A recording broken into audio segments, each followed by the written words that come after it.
Yo, this is how you tilt a team off the map. Look at this 1v5 steal.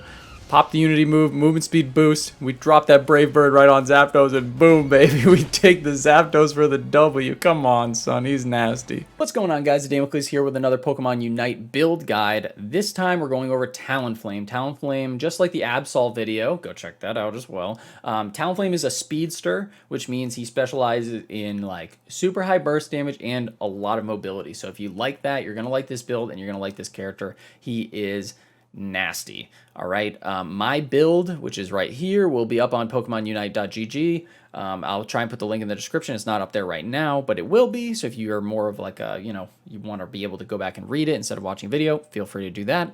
But let's just break it down. I'm going to go over the skills real quick, and then I'm going to go right into the items and the gameplay commentary. So make sure you stay tuned. So Gale Wings, he has insane movement speed, and this is part of the reason his movement speed is increased when he has high HP. If you combine this with Floatstone, which is an item that increases your movement speed. You combine it with another skill that we're going to get that allows you to traverse the map very quickly, and you combine it with his Unity ability, which gives him movement speed after it's used. You can't be caught by this dude. He's fast and furious, straight up. Like, he's nasty. Acrobatics is what I would start out with. It does a lot of damage early game in comparison to Peck, and it surprises a lot of people. It's really good for securing wild Pokemon kills because it does a lot of damage. For the first move, I would upgrade and grab Aerial Ace. It's kind of up to you. I didn't really mess around with Flame Charge too much. I think Aerial Ace is just really good. It does AoE damage, and it gives you a little dash to escape once you use it, so it's really nice, like just with his hit and run tactics, and when you're trying to clear like wild Pokemon camps, stuff like that. I just find it to be very useful. But the main brunt of this build is going to be Brave Bird. Brave Bird is disgustingly good. It does a ton of damage. It allows you to like just basically teleport into like a very far distance away, which helps you with scoring kills and with scoring points, which again, he is so fast. Use him to his best scoring like ability. Like, you can go and just straight up lap people in the map and score like a 50 bomb like easily, and you should be doing it. If you have the chance between kills and scoring like a super high amount, go for the score because that is what wins games straight up. But Brave Bird makes it so when you dive somebody, it does a bajillion damage. Apparently it does a little bit of self damage to him. I never noticed it, but what it also does is it reduces your move cooldowns. So if you go and you drop Brave Bird on somebody, which should take out like anywhere from a third to half of their HP, you're going to be able to use Aerial Ace 2 times in a row, which is another little burst of damage. And because Aerial Ace lets you like scoot away after you use it, you're really safe. And because you're playing Flame Talon, you're super fast and nobody can catch you. So he's really good at hit and run tactics. Use Brave Bird to steal objectives like Zapdos because it does a high amount of burst damage, and you can do it from a far distance, just like that first clip you saw. And then his Unite ability is really solid as well. It has a very long range, has a little bit of a wind up, but it pushes people off of objectives, and that's really important in this game mode where it's monumentally important to actually get people off the objective so that you can score. Use this to displace people for your teammates. Use it to escape. Use it to just get the movement speed boost if you need to, I don't know, go for a Zapdos steal. You guys get the idea. It's really good. But let's go into the items. Item-wise, I would grab Scope Lens. It is going to give you increased crit. I think that's fantastic. Floatstone is mandatory. You guys know how I feel about that. Go check out the Absol video if you want to see more. But Floatstone makes it so you move faster, and you want more movement speed on this dude because he's just so fast already. Nobody can catch you. And then special attack specs is going to buff up that Brave Bird damage and really just make it so it hits home. So that's going to be my overall build. Let's go into the gameplay itself, and I will just walk you through that. Again, this is Japan beta footage, so it could change when the full game launches. And it's one of my earlier games of Flame Talon. I don't go for a ton of kills. I mean, I do get a ton of kills, but not in comparison to my Absol game where I was like getting 18. I think I get like 10 or 11 or something in this game. I really picked one. I have those kills. I have those videos, but I wanted to show you a video where we get a ton of score points because that is important in this game. So let's hop into it. If you like this, like, comment, subscribe. Let's go. All right, guys. So like what I said before, this is one of my earlier Talonflame games. I'm playing it with my buddy Best Top NA. I think it's his first game is like Wigglytuff in the beta. I'm running Potion instead of Eject Button because it is earlier on in the beta. So I would suggest you running Eject Button because it just increases your movement and your escapability in general. This is just a fantastic game to showcase how good Flame Talon is, or Talonflame is overall. I don't know why I keep mixing up the names. He's really amazing at scoring and does great burst damage, and I definitely have more high kill games and better games on him that I was debating on putting up, but this is just a really solid example of what he can do scoring wise and kill wise. So that's what we're going with. I would highly suggest you don't do what I'm doing right now, which is sharing jungle with another person. It's not that great of an option. It kind of just messes up the whole team vibe, but I don't do it for too long. And again, earlier on in the demo, didn't really know as much as I know now, but still a good game regardless. So I pick up Acrobatics first because it just does so much damage early game, and you're going to see that in the first fights. I do go a little bit ham, I think, going for like the first kill just to try and give a little XP boost to everybody. So rookie mistake there, but after this, it's nothing but smooth sailing. We get the first kill. I decide to go back in to try and get that extra, greedy kill. We get it, but I end up dying and losing some points in the process, which honestly not the best move. I just backed off. The name of the game is about scoring, guys. Scoring wins games, and you really just got to watch your points. But we definitely make up for it later, so no worries. Like right here, look at how much damage that one ability does. It really surprises people because it is like such a long-range ability too. It's just really good. Like Flame Talon, or Talonflame, gosh, you gotta like kind of not play safe, because your acrobatics move does a lot of damage early game, and you have a super high amount of movement speed to chase people down and get away. But really, this build starts to pop off once you get Brave Bird, and you're gonna see that as soon as we get Brave Bird, the game is on, and we just start going super aggro. But we pick up Aerial Ace first. Does a lot of solid damage. It hits in an AoE, so it's really good at getting people off of points, right? Because when you're defending a point, you don't necessarily want to have a Pokemon with all single target damage, because sometimes you just can't hit everybody and you end up losing stuff. I think I might end up messing up here anyway, but no, I don't. What am I talking about? I'm good.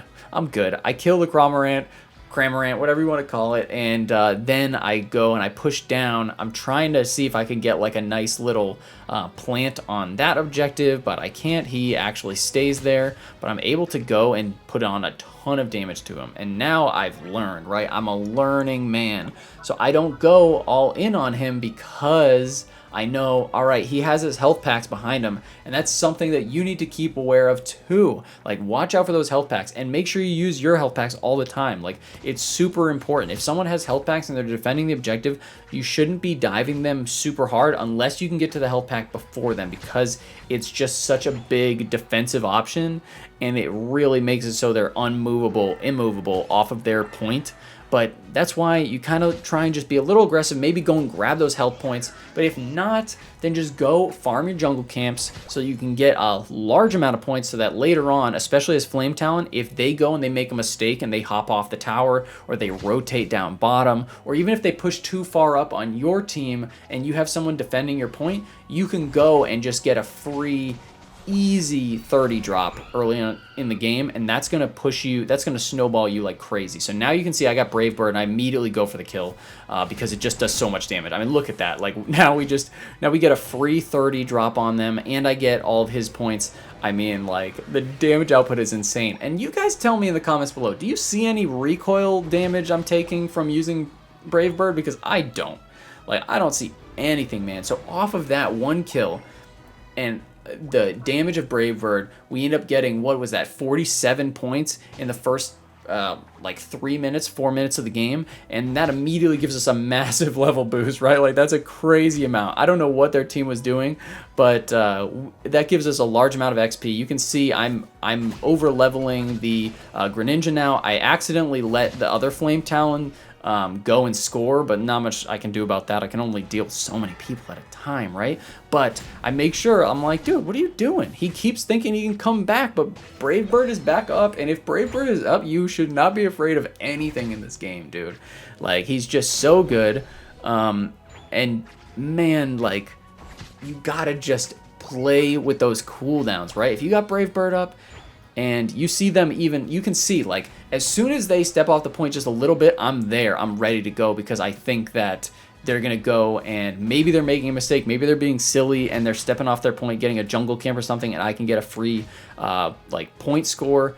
And that's what you need to be constantly looking for. If I wasn't playing with a bunch of randoms other than my buddy, then I would go and try and rotate down. But bottom lane looks like they're doing a good job. So I'm just up here managing the 2v1 or the 3v1 and ensuring that they don't score as many points as as they're trying to. And this guy thinks he can fight me. Like, what a joke. Come on, son. You know who the best flame talent is.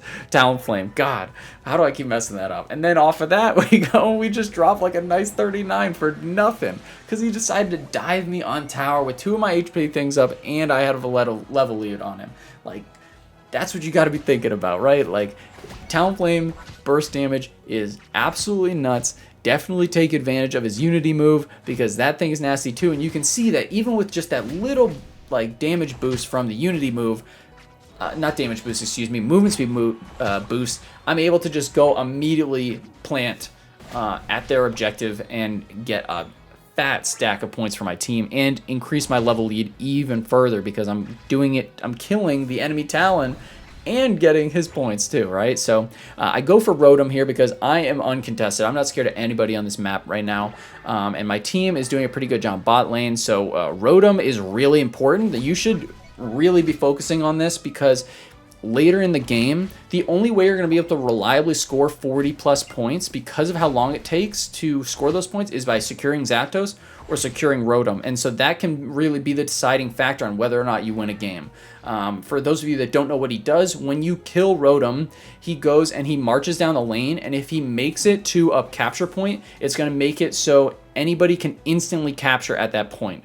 And that's why it's so useful. And look at this. This is just montage type stuff, right? Like, I'm so far ahead, I just dumpster all 3 of them. I got my Unite move. I move out, use that movement speed. I know he can't chase me, so he kind of goes back, but Brave Bird's back up, and I wipe them. Like, that was straight up. Nobody else is near me, right? Like, my whole team's down bot. It's just me. And I go and I drop 50. And then I make a mistake here. I go for the Pikachu because I'm just feeling myself right now. I'm feeling cocky, and I know I can beat him, but then his buddies come to back him up. And now look at the timing here. I've got 33 points. I should have just left.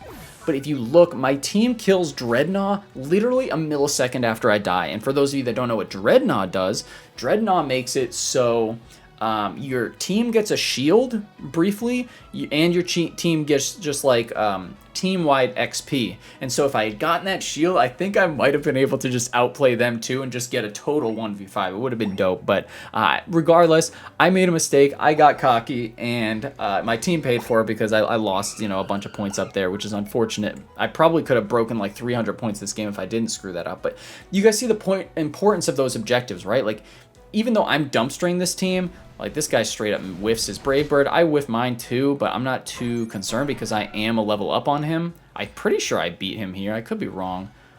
I don't know if I keep pursuing or not. I think I do. Yeah, because I land the Brave Bird, and then that lets me get refund on my Aerial Ace. Easy kill, and we're just totally in control of this game right now, right? So, sorry, I'm rambling, but back to the Rotom. And briefly, before I go back to the Rotom, when the game hits -2 minutes, any points that you get, just try and go and plant them. Because when the game is close, you could win just by a sliver, and all point totals are doubled. So it's really important, if I go and I drop 18, that turns into 36. That's a lot of points. So you want to make sure you take care of that. I hit the enemy team with this Unite move, and then I go and I manage to smash him with Brave Bird as well. It's just such a good move. So good. He's trying to do something, but he just can't. I think he might... Oh, he did pop his Unite move there. He's not going to kill me, though. So I get out scot-free. I got that movement speed. But regardless, now we're capturing Zapdos. And you want Zapdos for the exact same reason that you want Rotom, is those instant point totals, right? Like right now, the only base that's available for us to plant points at is their home base. And so if you have 30 plus points, you're never going to be able to plant anymore, right? You need that Zapdos. Zapdos is going to go stun the entire enemy team for like a second, but it's going to make it so all of their points are instant captures. And because he only spawns after 2 minutes, he gives you a bunch of points, and it makes it so those points are doubled. So like you can basically go and get like a 100 point 200, 300, 400 point swing with Zapdos if you capture him. So I'm going to try and just go up and drop my 36 right here real quick. Boop, boop, boop. Unfortunately, we didn't kill Zapdos before that, so I just have to do it like raw, which is pretty silly that it's even possible to happen. But regardless, that's the game. That is our nice score total game. I put in some work with the points. I put in some work with the kills. I hope this shows you just how good Flame Talon is. Talonflame, God, I'm so bad. You guys drop it in the comments how many times I did that this video. But we dropped 12 kills, 244 points. I mean, this is straight up. You can hard carry games with this dude, right? Like, I put in more points than their entire enemy team combined. And he's just so good. High burst damage, great at scoring points. Make sure you secure those Rotoms and everything so that you can continue to score points. And I hope you guys like this video. So if you like this format, please let me know down below. Make sure you like and subscribe. I'm going to put out more content. And thanks, guys.